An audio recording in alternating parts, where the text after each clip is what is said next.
tous, c'est Lucas, passeur de voix. Aujourd'hui, je voulais vous parler d'un sujet qui concerne surtout les chanteurs, les gens qui parlent, donc a priori tout le monde.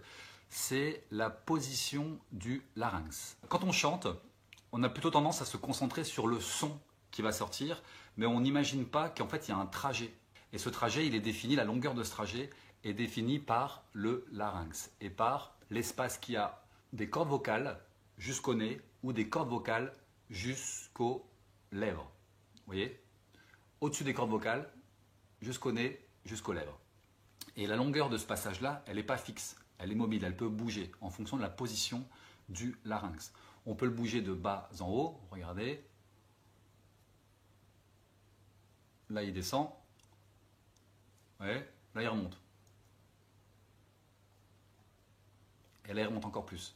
Donc, il peut complètement bouger et du coup, la longueur va changer. Et ça va affecter le son grandement.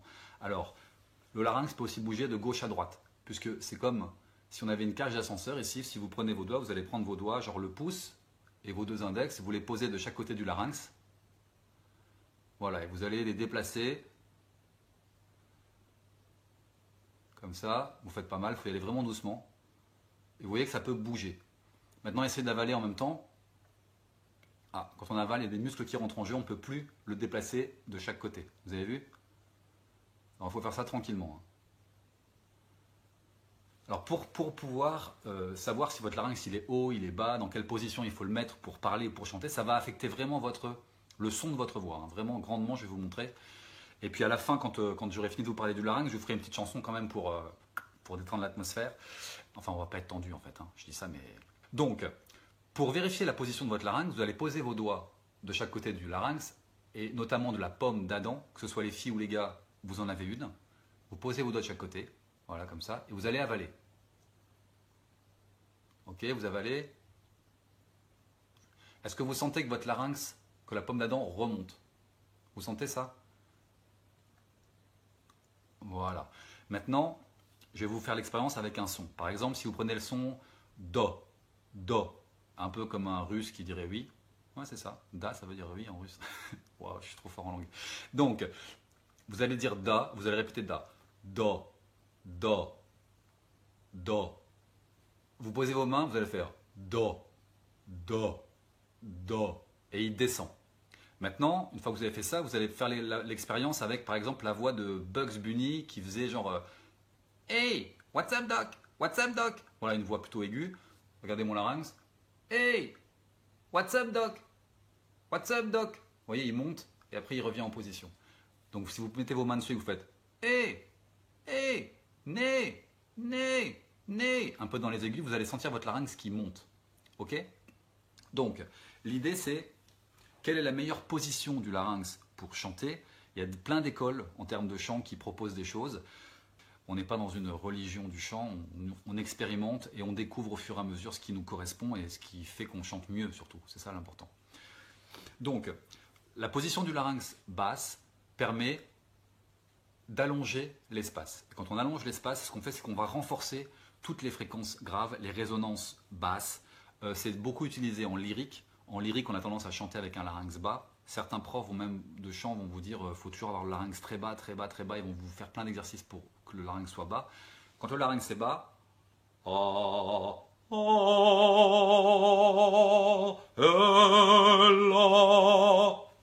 voyez la voix que ça fait, ça permet d'avoir vraiment au niveau du lyrique.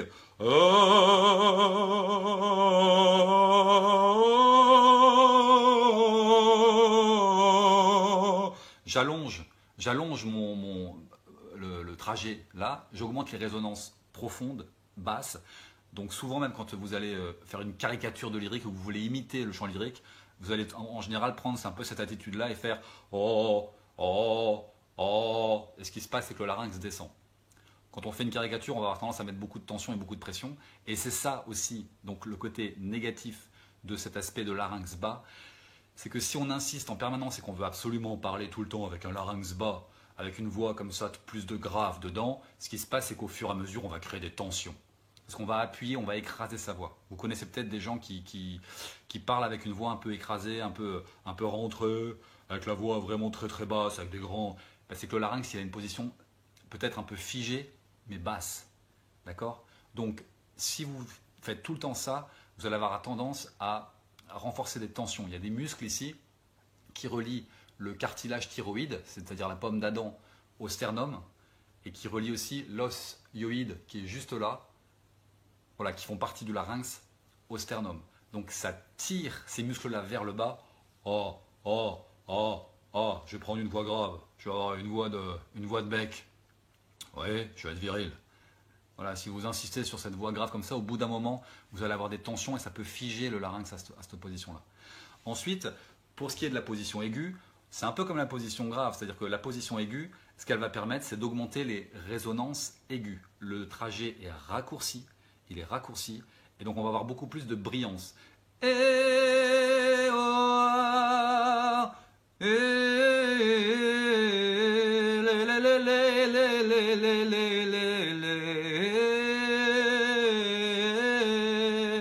Si vous chantez tout le temps comme ça, au bout d'un moment aussi, vous allez aussi créer des tensions musculaires et vous risquez de figer un petit peu le larynx en position haute. Mais c'est intéressant quand vous faites par exemple du belting. Le belting, tout le monde ne connaît pas forcément. Le belting, c'est une technique de chant utilisée dans les comédies musicales. C'est pour réussir à avoir une voix puissante tout en montant dans les aigus.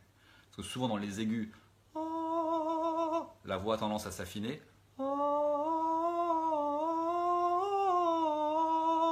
La voix s'affine dans les aigus et si on veut garder de la puissance, il y a plusieurs mécanismes qui rentrent en jeu. Je ne vais pas rentrer dans les détails techniques, mais pour le belting, le larynx va être très haut.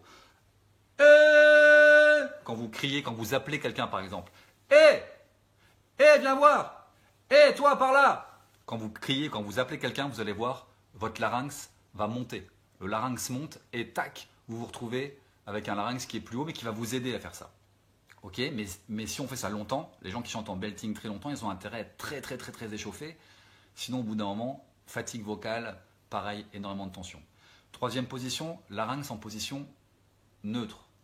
Ça, c'est une technique des profs de chant de Michael Jackson. Tout ça, c'est vraiment la technique qu'eux utilisent. C'est une technique aussi qui vient des États-Unis, de Brett Manning, Seth Riggs, voilà, qui sont des artistes, des profs de chant américains qui ont enseigné aux grands chanteurs de pop que vous connaissez.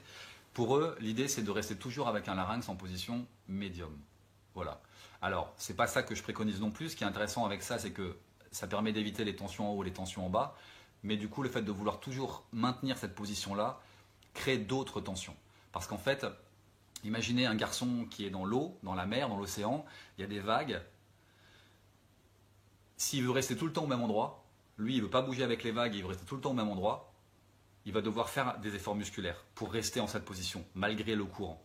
Donc vous imaginez bien que la suite, et on va dire ce que moi je préconise, c'est de suivre la vague. Si vous vous mettez dans l'eau et que vous suivez la vague, alors vous allez sentir votre corps, ça va descendre, monter, descendre, monter, descendre, monter. Et le larynx, c'est pareil.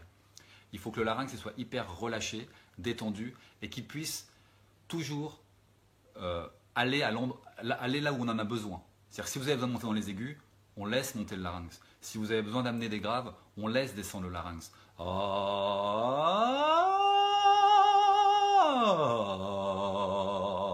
Là, le larynx, il bouge, il va du bas au haut, jusqu'en haut. Et l'idée, c'est, une fois que vous avez fait ça, c'est toujours de revenir en position neutre.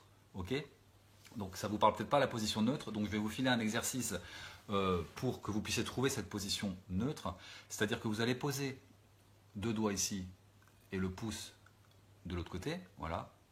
Et vous allez juste faire un soupir sonore, c'est-à-dire vous inspirez, vous laissez l'air rentrer, vous prenez votre voix, celle qui sort, votre voix naturelle qui va sortir,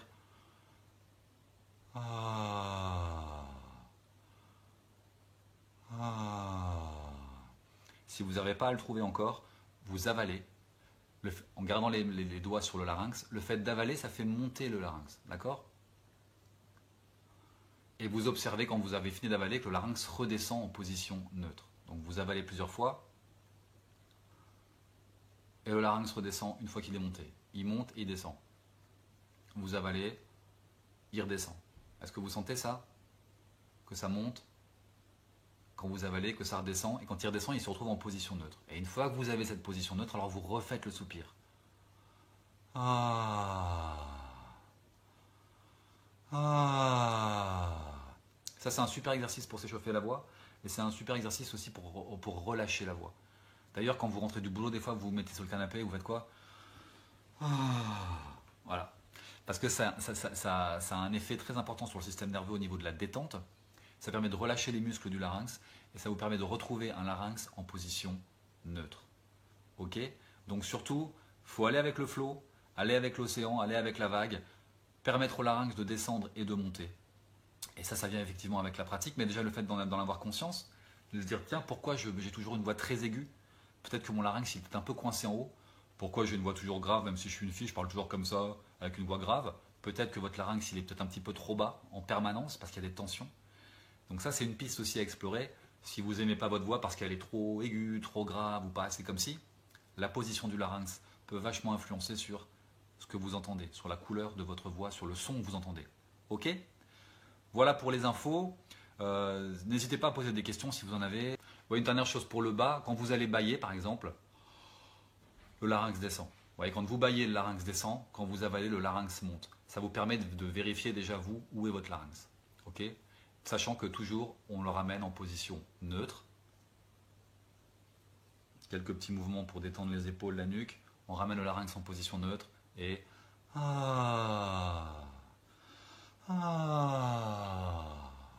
juste ça. C'est rien, ça paraît simple. Mais si vous avez vraiment un souci avec votre voix et que vous faites ça tous les jours, déjà vous allez sentir des différences. Vous allez prendre conscience de ce qui se passe. Et ça, c'est vachement important. Je vous remercie énormément pour votre attention. Et je vous laisse sur un petit morceau. Enfin, c'est pas un petit morceau, c'est un morceau normal qui doit faire 3 minutes. Donc si vous avez encore 3 minutes à m'accorder, je vous fais un morceau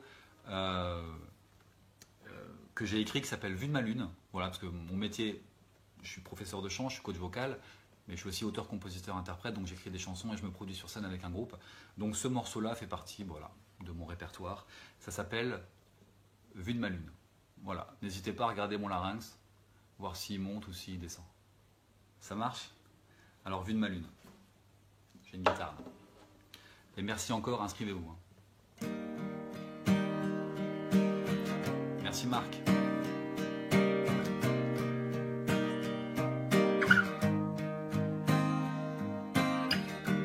Ce matin levé machinal, tu ne me sens plus autour de toi. Ta voix au téléphone se voile, mes excuses ne suffiront pas. Sans mon gilet pare-balles, je vais me rendre chez toi. Promettre une vie normale, ça je ne pourrai pas. Fragile et incertain, je suis prêt à tout assumer. Je sonne en tremblant de la main, mon corps paralysé. Une larme de make-up sur la joue, tu décompresses sur le palier. Tes yeux qui tirent le premier coup, je ne veux pas l'éviter.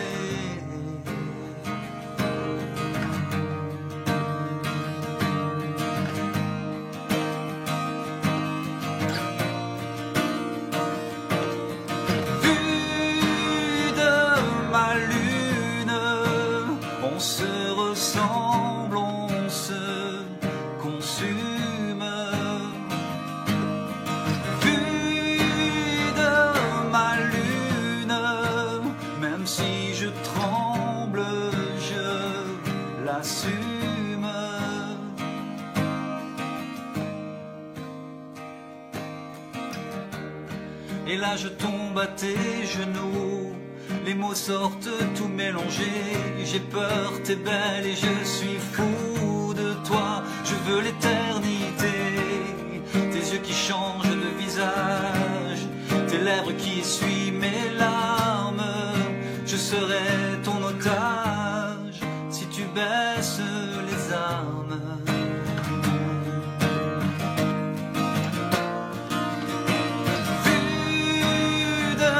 Ma lune, on se ressemble, on se consume. Vue de ma lune, même si je tremble, je l'assume.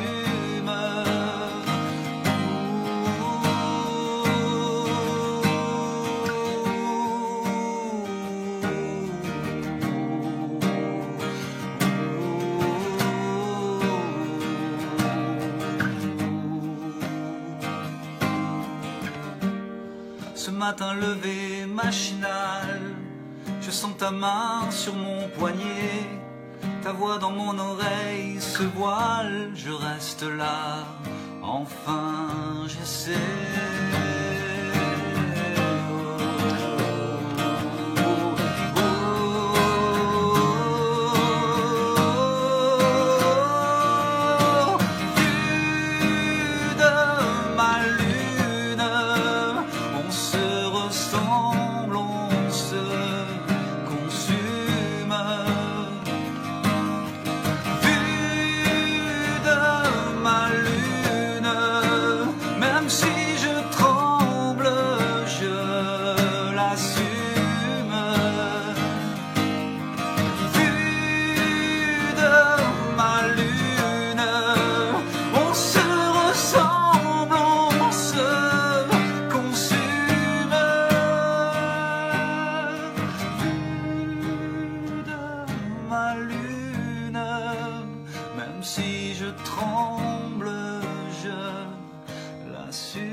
Larynx haut, larynx bas.